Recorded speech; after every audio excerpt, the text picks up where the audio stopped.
So the point of today's discussion is units of radioactivity. Now, in the case of international unit system of the radioactive substance, it is expressed usually in the becquerel. Now, this becquerel unit in which the radioactivity of any radioactive element is denoted, is measured. It is according to the name of the scientist, that is Henry Becquerel. Now, the old unit of radioactivity was Curie. It is from the name of that scientist who has actually discovered this radioactive phenomenon, which is named by the scientist Madame Curie and Pierre Curie. Now, these both of them, they are the pioneers of this radioactivity phenomenon or the radioactivity property of radioactivity. Now, the CI unit, the CI is the number of disintegration imaging. It is removed, it is emitted from 1 gram of radium, and which is equal to basically 3.7 multiplied by 10 raised to 10 becquerel. So this is a CI unit, that is Curie, which is equal to 1 gram of radium, that is radioactive substance, will emit radiation, and it is equal to the 3.7 multiplied by 10 raised to 10 becquerel. Now, this becquerel is basically an SI unit of radioactivity. That means 1 becquerel is defined as the activity of quantity of radioactive material in which 1 nucleus decays per second. So this is a measurement of if any radioactive nucleus is going to emit any radiation or n number of radiations, but basically in 1 second. So any nucleus, how much amount of radiations will be emitted per second of that molecule, which is nothing but the becquerel. Now, the activity of source is measured in the becquerel, which is basically very small unit, and multiplies are often used. So basically, this 1 mega becquerel is equal to 10 lakhs becquerel. Then 1 giga becquerel is equal to basically 1 crores of becquerel. Now 1 tera becquerel is equal to millions of the becquerels. Here we are going to utilize. So that is 10 raised to multiplied by 10. Now, the radioactivity of environment or the material or the foodstuff is given in the becquerel per kilogram per liter.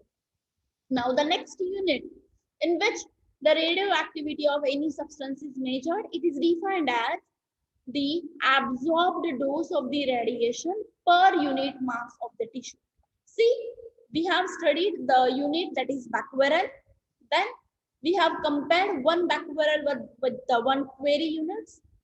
Now, this becquerel is a very small unit. It is usually measured in the multiplied values or multiplication values of those becquerel. Now, the next unit, that is Gray. Gray is defined as the absorbed dose of radiations per unit mass of the tissue. Any tissue will going to absorb this radiations which are emitted from this radioactive substance. So how much amount of radiations which will be absorbed by that radioactive substance, which is measured in the Gray. 1 Gray is the absorption of 1 joule of radiations per kilogram of the matter. So if any 1 kilogram of the matter which we are going to take, now this 1 kilogram of the substance will absorb how much amount of the radiations which is emitted by that radioactive substance. This measurement is nothing but Gray. Now, the amount of radiations which our cell is going to absorb, it is measured in the Gray. See, now this 1 K is equal to 1 joule per kilogram. So it is compared with the 1 joule per kilogram. It is also expressed in the multiplies values, and which are often used in the milligray value and nanogray, as well as 1 microgray value. Now, the next unit in which the radioactive substance is expressed, it is measured, it is Sievert, SV. Now, the Sievert, see here, becquerel, radioactivity property, Gray, absorption property of any mass which is going to absorb the emitted radiation. And the third property is Sievert. It is a measure of health effect of low levels of ionizing radiation. So it is basically the health effect of low levels of the ionizing radiation on the human body.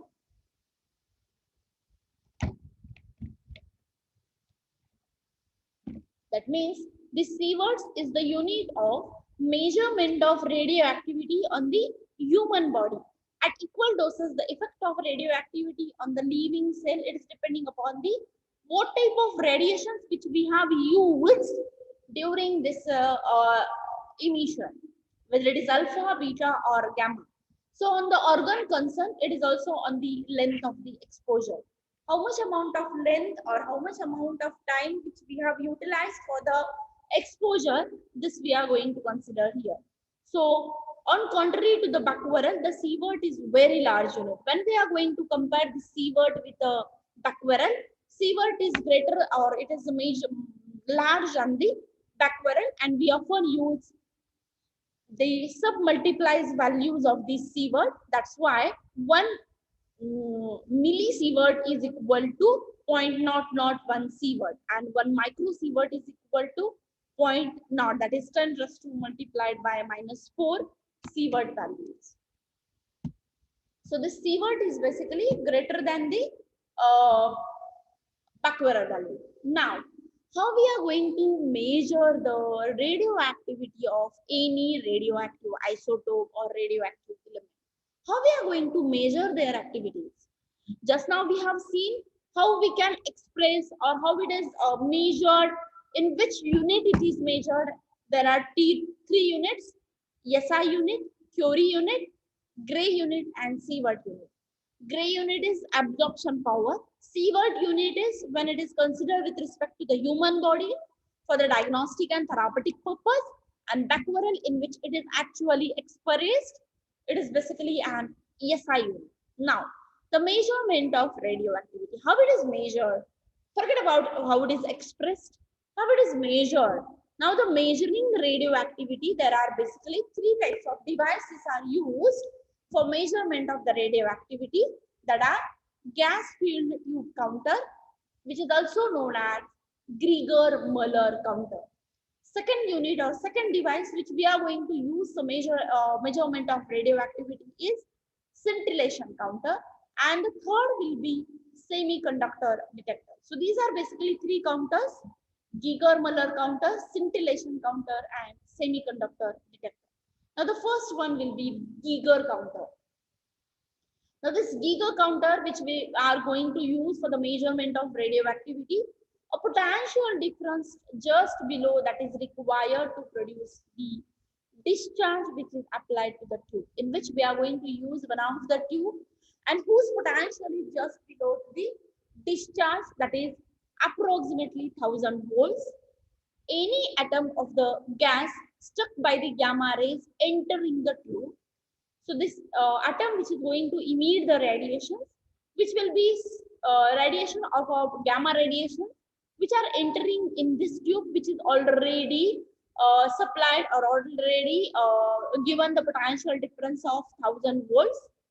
So causing a discharge of radioactivity, and this discharge is monitored and countered by the electronic circuit which is provided there to uh, create the potential difference of 1000 volts, and the output is reported as a how much amounts of radioactive counts per seconds or rontgens per hour or millirontgens per hour. So this rontgen is nothing but the unit of radioactivity uh, in which it is expressed in the time. So we have created a potential difference of 1000 volts in one of the tube, and in that tube already there is a radioactive substance is situated. So that radioactive substance will emit their radiations, and those emitted radiations across this potential difference, which we are monitor and counted against this 1000-volt potential difference, and these counts or these radiations we are measuring in the terms of counts per seconds or rontgens per hour or millirontgens per hour. So in this way, the first apparatus will be working, or the first device will be working to measure the radioactivity. Now, the second device which we are going to use for the measurement of radioactivity is scintillation counter, which is also known as scintillation counter. Now, what is that scintillation counter? The crystals of certain substances belongs to radioactive substances. Now, what are those substances? Cesium fluoride, cadmium tungsten, anthracene, and sodium iodide, which emits small flashes of light when they are bombarded with the gamma rays. So specifically and particularly we are going to select some radiations or the compounds which will emit light radiations when they are bombarded with the gamma rays. These compounds particularly we are going to select for this device to measure the radioactivity, that is scintillation counter. Now, the most commonly used phosphor in the scintillation counter is sodium iodide with a minute quantity of thallium added. Now, these are the examples, and basically we are going to use sodium iodide in which there is minute quantity of thallium is added. Now, in the instrument, the crystal is positioned against a photocell. So the crystal which is going to emit a light after bombardment of gamma radiation, this crystal is positioned against a photocell, which is turned is linked to the recording unit. Now, the number of flashes or number of light rays produced per unit time is proportional to the intensity of radiation. So, how much amount of flashes are produced by these many substances? They are measured, and those flashes are proportional to the intensity of radiations, which we have measured per unit time. So, small portable scintillation counters are available. So, this device which basically small, in which we are going to only simply measure the flashes produced by the radioactive compounds after the bombardment of gamma radiations. So, this is our second device, that is scintillation counter. First will be Geiger counter, second scintillation counter, and third and very important device to measure the radioactivity of the substance is semiconductor detector. Now, the word itself suggests us that semiconductor, in which we are going to use a semiconductor circuit to measure the uh, radioactivity. A semiconductor is a substance whose electrical conductivity is between that of the metal and the insulator. So, semiconductor is the compound, or it is a device, or it is a substance whose electrical conductivity is basically in between the metal and the insulator. So, it is noted that the semiconductors, that is germanium and lithium semiconductors, these are excellent detectors of the gamma radiations with a resolution which is 10 times higher than the sodium iodide and thorium scintillometers. The main disadvantage of this semiconductor type of detectors, that is lower efficiency for high energy X-rays.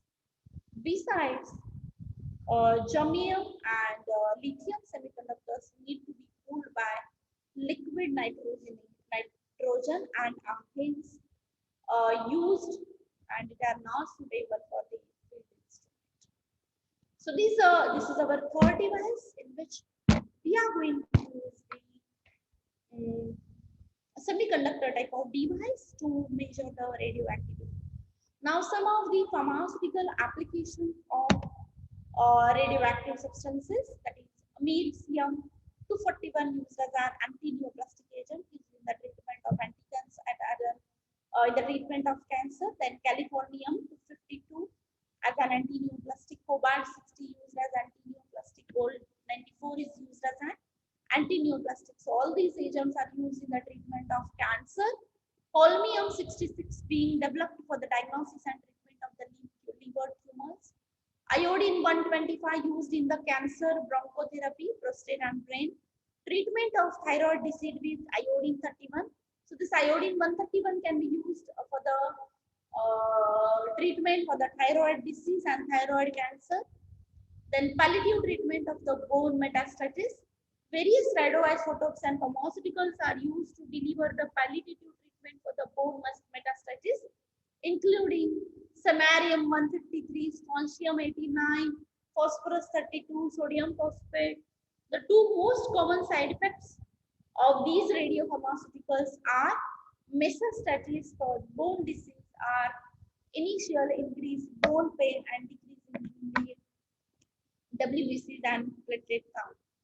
So to treat the bone pains and WBC and platelet count, we are going to use the palliative treatment of the bone metastasis. Now it is also used in the treatment of arthritis, that is joint pain, that is erbium 169 is used for the relieving of arthritic pains in the synovial joints. Now, some of the radiopharmaceuticals which used as a diagnostic tools are ammonia and 13 injection used for the diagnosis of coronary artery disease, an artery which is going to supply blood to the heart muscles. Then chromium 51 used for the diagnosis of pernicious anemia. Holmium 166, it is used for the diagnosis and treatment of liver tumor. Iodine 125, see, iodine 131 is used for the treatment of thyroid dysfunction, and iodine 125 is used diagnostically to evaluate the filtration rate of the kidney. So these are some of the uses, that is, it is also used in the metabolic reactions. Now, to study the mechanism of action of any drug in our body, that time also we can use the radioisotopes. To find out the location of cancerous growth, we can use radioactivity. To know the obstructions in the flow of the blood, for the radioactive imaging, that time we can detect the destruction or obstruction in the flow of the blood. So these are some of the applications of the radioisotopes. Now, radiopharmaceuticals are used as a radiation source in the therapy, research, and sterilization of frequently used surgical instruments, surgical environments, either externally or internally. So, here are some of the radiopharmaceuticals which we can use externally as well as internally.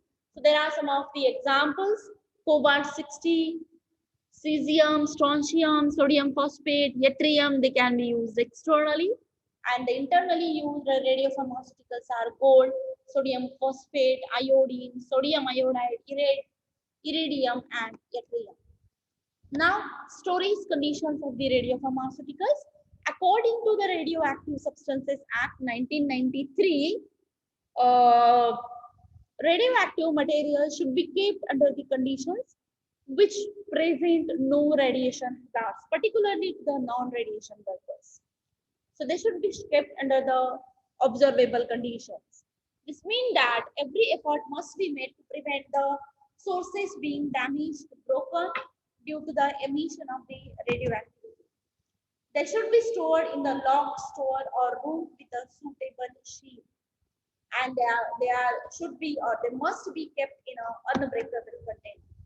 So under circumstances, it may be necessary to store the material at reduced temperature also. In some of the cases, such materials may be stored in the suitable refrigerators or deep fridge units. Now the materials which are stored in this fashion must be stored in the polythene or other suitable plastic containers, and glass vessels must not be used for this purpose because some of the radiations have their ionizing properties, so they may ionize the glass and come out of that container. Then Marie Curie and Enrico Fermi died due to the exposure of the radiation. See, these are some of the disadvantages which are associated with these radiopharmaceuticals. So these two great scientists will be died due to the exposure of the radiation. So we have to take several precautions. So should be absorbed while handling the radioisotopes. Some of these are listed in the following. No radioactive system should be handled with the bare hands. We should wear a hand gloves before handling of the radioactive substance. Radioactive material must be stored in the thick lead containers. The reactor and the laboratories dealing with such working or conducting experiment with the radioactive substance must be surrounded with a thick concrete line with a lid. Now the peoples which are working with the radioactive isotopes must wear protective clothes which is left in the laboratory. So we have to keep our clothes which we are using in the laboratory. They should be weared before handling these radioactive substances. The workers must be checked regularly with the dosimeters, and appropriate measures should be taken in the case of handling of the instrument as well as in the case of overdose of radioactive substances. Now, radioactive waste must be sealed and buried deep in the ground. So, when we are going to store or degrade or disposal of the radioactive material, it's done in the deep in the ground. So some of the radioisotopes and their uses have enlisted by here. Calcium 47, it is important aid in the biomedical researchers to study the cellular functions. Now cesium 137 used in the to treat the cancerous tumors to measure the correct dosage of radioactive and radiopharmaceuticals. Then chromium 51 used in the research in the red blood cells and the survival studies. Then cobalt 57 used as a tracer to diagnose pernicious anemia. Then cobalt 60 used to sterilize the surgical instrument used in the cancer treatment. Then copper 67, when it is injected to the monoclonal antibodies into the cancer patients, helps the antibodies to bind and destroy the tumor. So these are some of the applications of radiopharmaceuticals in the terms of treatment and in also terms of the diagnosis purposes. So this is our end of the unit 5, and best luck.